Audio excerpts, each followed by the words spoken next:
Black Panther is unquestionably one of the most well-known heroes and the earliest character in the Marvel Universe. Let's get to know the first Black Panther and what lies ahead of him. A movie about legacy, both in terms of the Black Panther's mantle and the legacy that the late Chadwick Boseman is leaving behind, is Black Panther: Wakanda Forever. The film is dominated by the question of who will become the Black Panther, especially as other nations seek Wakanda's vibranium and the aquatic monarch Namor seeks to wage war on the surface world. Additionally, it makes sense that the first Black Panther, Bashinga, would come up in conversation, given how important the Black Panther's legacy is to Wakanda Forever. Bashinga was the first king of what would later become Wakanda, according to Marvel Comics canon, but he was not the first Black Panther. That honor belonged to a man by the name of Mosey, who joined an ancient Avengers team in the year 1 million BC after being picked by the panther goddess Bast. After Mosey passed away, Bashinga experienced a terrible vision. The vibranium-only meteorite known as the Great Mound, which had arrived in Wakanda,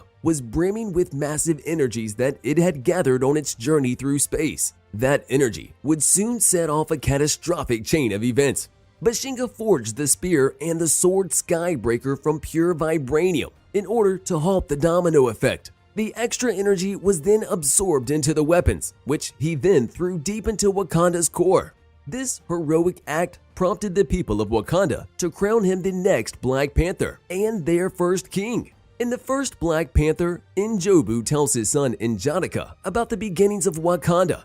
Bashinga, just like in the comic books, was the one who managed to bring the 5 Wakandan tribes together after they engaged in a battle over the Great Mound. He did so after receiving a vision from Bast, who showed him where to find the heart-shaped herb, ate it, gaining superhuman strength and perception, and rose to become the first Black Panther. Since Bashinga is the ancestor of many Black Panthers who now belong to the Golden Tribe, they also partake in the ritual involving the heart-shaped herb in order to become Black Panthers. T'Challa also wields a spear during ritual combat with M'Baku, which may be homage to the spear of Bashinga. Before we go any further, we wanted to let you know that it's time for you to smash that like button if you haven't done so already. Bashinga is also mentioned twice in Wakanda Forever. First, he is mentioned as the first king of Wakanda during T'Challa's funeral.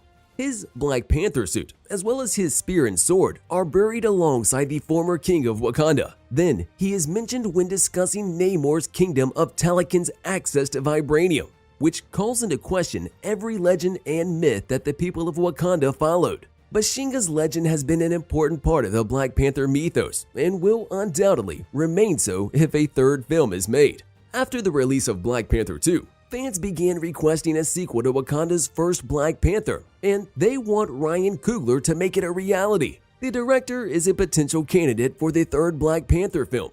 He directed the first 2 installments. Stunning mock-ups for Bashinga, the first Black Panther, created by Sean Harrison, a gifted artist, was shared on Twitter, which sparked interest and led to the demand for a sequel. He listed the characters in his post along with the actors who would play them. He added that John Boyega would play Bashinga, Brian Tyree Henry would play Phastos of the Eternals in a follow-up performance, Doichi would play Bask, Burna Boy would play Watine, the leader of the River Tribe, and Randolph Maxwell would play Mtoa, the leader of the Jabari Tribe.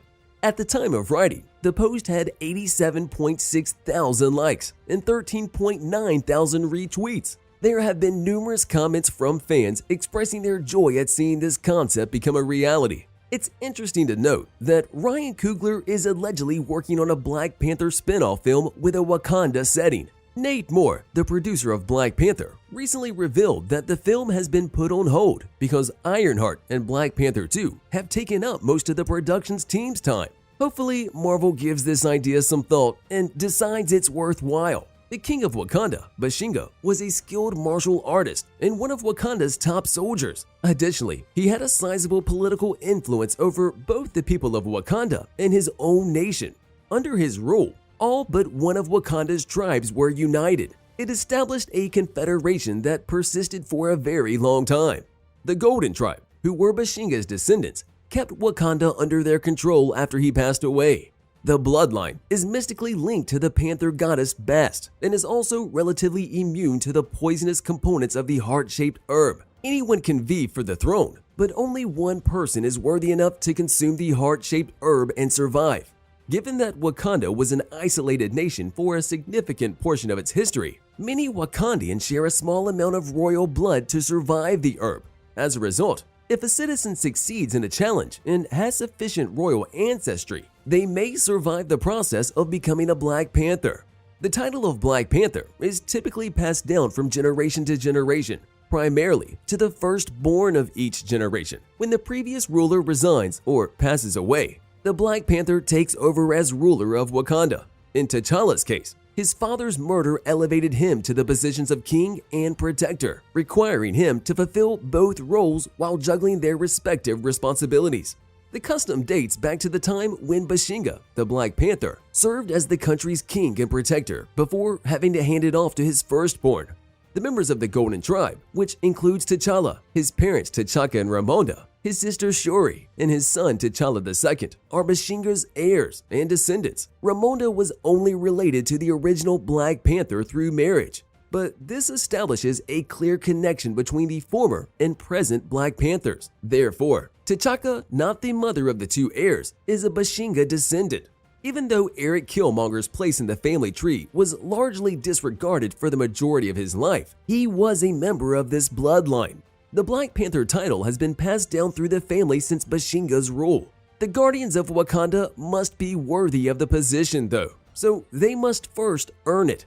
In this way, T'Challa's young son, Toussaint, whose real name is T'Challa II, would be able to claim the title as his own when he grows up, but only after he has earned it. This would guarantee that Bashinga's bloodline would continue to hold the title of Black Panther. The MCU may have made T'Challa the final Black Panther, even though Bashinga may have been the first. All of Wakanda's heart-shaped herbs were destroyed by Eric Killmonger during the events of Black Panther. There is currently no clear way for someone else in the future to acquire the enhanced abilities of the Black Panther without the special plant. Naturally, vibranium can be found in Wakanda, along with some of the world's brightest minds and most cutting-edge technology. So if anyone can figure out how to revive the heart-shaped herbs, it should be them. Even if the heart-shaped herb cannot be replicated, it is certain that the brilliant Shuri will figure out a way to revive the Black Panther's powers and ensure that the Black Panther will remain a strong hero for years to come. However, if someone in Wakanda is able to recreate the heart-shaped herb, another person could eventually assume the Black Panther mantle and their powers. And because of this, you need to smash that subscribe button and that notification bell so that you'll never miss any of our videos in the future. After Chadwick Boseman's tragic and untimely passing, fans are hoping that Shuri will take on the role of Black Panther, as she did in the comics, in order to pay tribute to her brother T'Challa, the former Black Panther, and the legacy Bashinga started. See you in the next video.